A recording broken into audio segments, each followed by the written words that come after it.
Hey guys, Ron from Wild Betta Fish USA. So I posted on Instagram earlier this week about Nathan and I talking about adding something different to the Betta unimaculata 55-gallon, the mixed Betta unimaculata setup. I took the gouramis out after they matured in about 5 months or so. It took about 5 months for them to reach that sexual maturity. They started building bubble nests. A lot of people that follow us probably had an idea that this was going to happen eventually. My experience with gouramis is pretty limited. They are way more aggressive than most of the wild bettas I maintain, since I don't really maintain a lot of the wild bettas in the Splendens complex. Gouramis are typically way more aggressive than the unimaculata, the chinoides, and all the different coxina wild bettas that I've kept and I'm still keeping.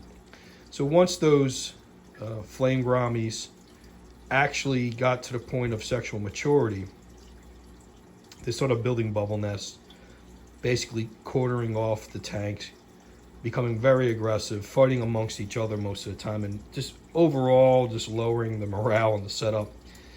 I have unimaculata that have been living in this tank in my old fish room for almost 3 years.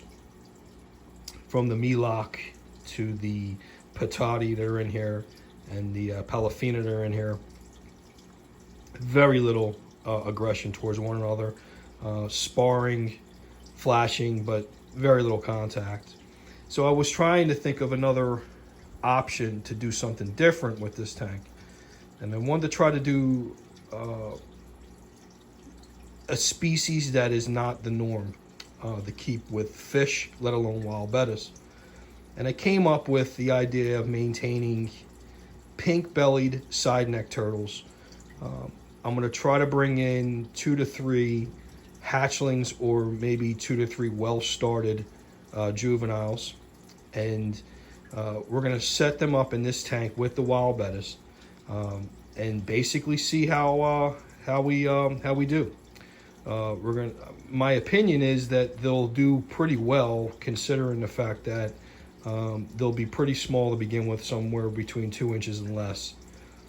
My big concern is that some of the big unimaculata in this tank that are about 6 inches, may give them a hard time and might even mistaken their heads for worms, since these turtles are going to be pretty small.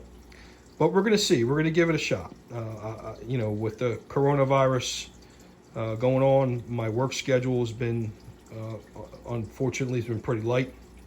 So I'll have the time to be able to pull the turtles out if there's any issues. I don't think that the turtles will do any damage to the wild bettas. I've seen plenty of videos that these turtles are maintained in tanks with fish, some of which are probably a little fast, probably faster swimmers than wild bettas.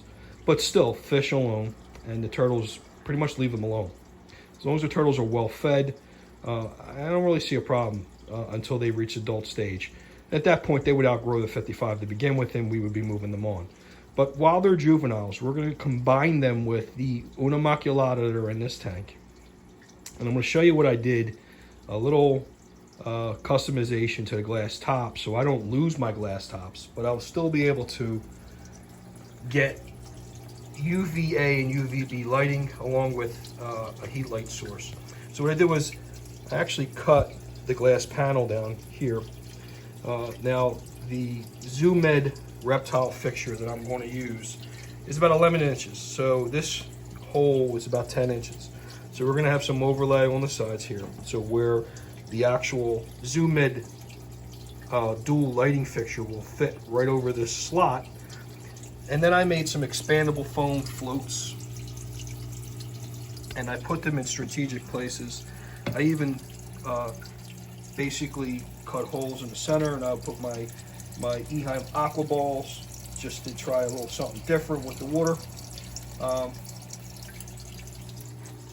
I have 2 Eheim aqua balls in each corner, and then I also have a big Eheim 2217 with the spray bar running water down the glass panel just to keep the water flow pretty low.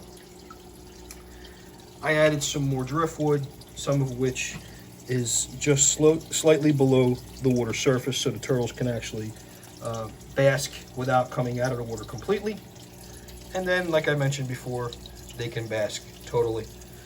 This will be the cool side on the left. Then on the right, where the heating and UV light will be the warm side. These turtles are not necessarily known for basking, but I want to give them the option, if they do, that they'll have it. The main reason why I chose these turtles is they're from the closest region I could get to Indonesia. So it's not far-fetched that wild bettas wouldn't come in contact with some of these snake-necked and side-neck turtles that actually originate in Indonesia. It's not far-fetched.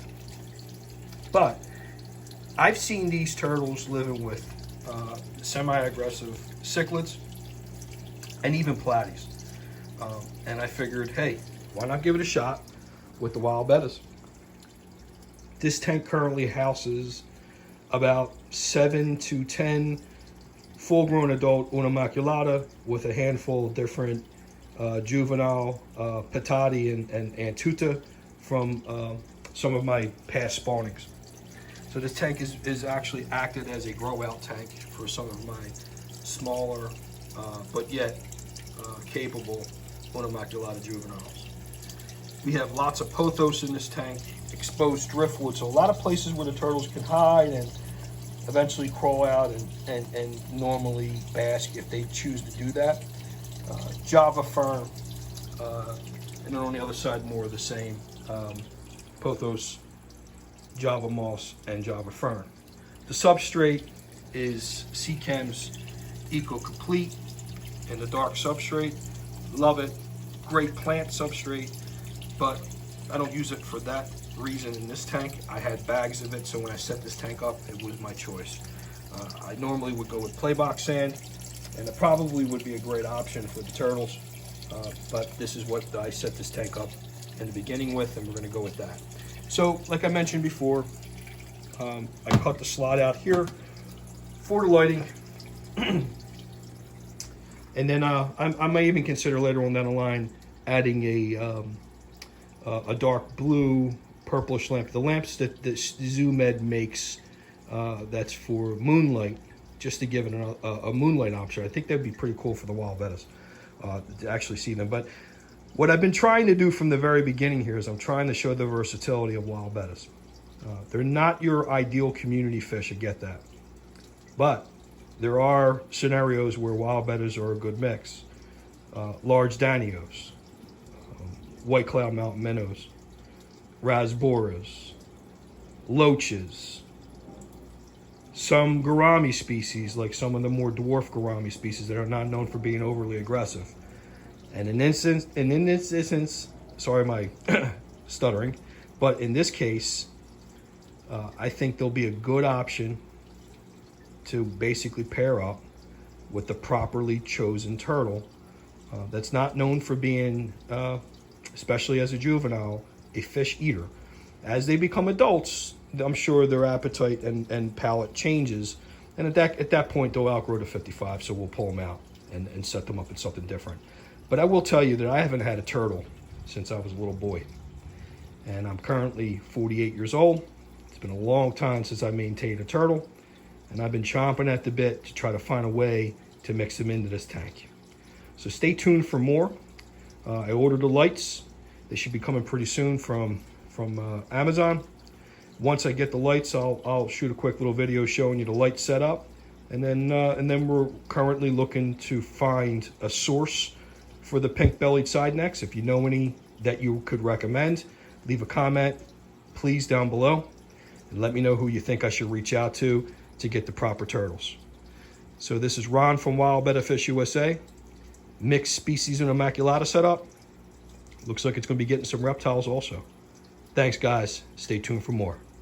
Please like us, subscribe, comments, follow us on Instagram, follow us on Facebook. We're also on TikTok and Twitter. and Reddit also. So follow us. Thanks. Bye.